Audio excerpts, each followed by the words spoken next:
അത് നമ്മൾ main valve close ചെയ്യണം. ക്ലോസ് ചെയ്ത് കഴിയുമ്പം ഇങ്ങോട്ട് വരുന്ന വെള്ളത്തിൻ്റെ ഒഴുക്ക് നിൽക്കും. അതിനുശേഷം നമ്മളത് ഈ മുകളിലുള്ള ചെറിയ നോബ് തുറന്നു കൊടുക്കണം. തുറക്കുമ്പോൾ പ്രഷർ കാണും ഇതിനകത്ത്. അതുകൊണ്ട് കുറേശ്ശെ തുറന്ന് പ്രഷർ പോകത്തക്ക രീതി ഇങ്ങനെ നിർത്തുക. ഇങ്ങനെ പിടിച്ചേക്കുക. വെള്ളം പോകുന്നതനുസരിച്ച് പ്രഷർ വെള്ളമായിട്ട് ഇങ്ങനെ പോയിക്കൊണ്ടിരിക്കും. ഫുള്ളായിട്ട് തുറന്നിട്ട് ഇത് കഴിച്ചിട്ട് പിടിച്ചുകൊണ്ട് വേണം അതിങ്ങനെ തുറന്നത്. ഇങ്ങനെ പോയിക്കൊണ്ടിരിക്കും. ഇങ്ങനെ പോയി ഈ ലൈനിൻ്റെ പ്രഷറെല്ലാം പോയി വെള്ളവും പോയി എല്ലാം തീർന്നിട്ട് വേണം ഇതെടുത്ത് മാറ്റാൻ. ഉണ്ടാക്കണോ?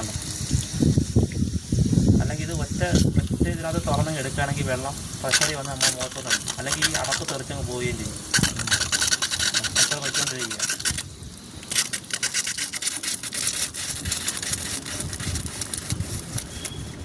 കണ്ടോ? പ്രഷറും തീർന്ന് വെള്ളവും തീർന്നു. ഇനി ഇത് മാറ്റി വയ്ക്കുക. എന്നിട്ട് നമുക്കിതാ ഈ സ്പാനർ എടുക്കുക. ഈ സ്പാനർ എടുത്ത് ഇതിൻ്റെ വാക്ക് ഇതിനകത്തോട്ട് സെറ്റ് ചെയ്യുക. അതിനുശേഷം ഇടത്തോട്ട് ഇങ്ങനെ പിടിക്കുക. കണ്ടോ? അതിനുശേഷം കൈ കൊണ്ട് ഇത് ഊരിയെടുത്ത് ഇത് മാറ്റി വയ്ക്കുക. ഇതിനകത്തൊരു വാഷറുണ്ട്, അത് പോകരുത്, മാറ്റി വയ്ക്കുക. അതിനുശേഷം ഈ നോവ് ഈ സാധനം മൊത്തത്തിൽ ഇങ്ങനെ ഊരിയെടുത്ത് ഇങ്ങോട്ട് വെച്ചിട്ട് ഇത് ക്ലീൻ ഇത് ക്ലീൻ ചെയ്തിട്ട് ഇത് തുറക്കണം. ഇതിങ്ങനെ പിടിച്ച് ഇതിനകത്ത് കൈ വെച്ചിട്ട് ഇങ്ങനെ പിടിച്ചാൽ മതി.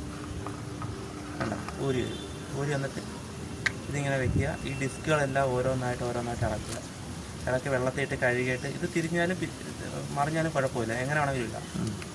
ഇതെല്ലാം ഊരിയെടുക്കുക. അങ്ങനെ ഊരിയെടുത്ത് ഓരോന്ന് കഴുകി തിരിച്ച് ഇതേപോലെ തന്നെ ഇതിനകത്ത് സെറ്റ് ചെയ്യുക.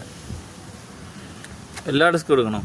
എല്ലാ ഡിസ്കും എടുത്ത് തിരിച്ചതിനൊക്കെ സെറ്റ് ചെയ്തിട്ട് പിന്നെ ഈ അടപ്പെടുത്ത് ഇതിൻ്റെ മുകളിലിട്ട് ഈ ത്രെഡ് തിരിയിട്ട് മുറുക്കും. ഇത് സെറ്റ് ചെയ്യുക. ഓക്കെ. എന്നിട്ട് തിരിച്ച് ഇതേപോലെ തന്നെ ഈ ഭാഗം ചെവിട് വരത്തക്ക രീതി ഇങ്ങനെ ഇടുക. എന്നിട്ട് അതിനകത്തൊരു സീറ്റിംഗ് ആണെന്ന് നോക്കണം. അകത്ത് വെച്ച് ഒന്ന് കറക്കി കൊടുക്കും. ഇത് അടപ്പിട്ട്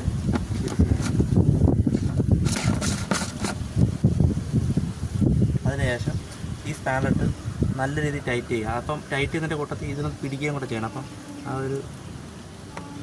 നമുക്കതിൻ്റെ ഒരു ഇത് കിട്ടും. അല്ലെങ്കിൽ ചിലപ്പോൾ പൈപ്പിന് കേടായിരിക്കും, ഒരുപാട് പ്രഷർ കൊടുക്കുന്നത്.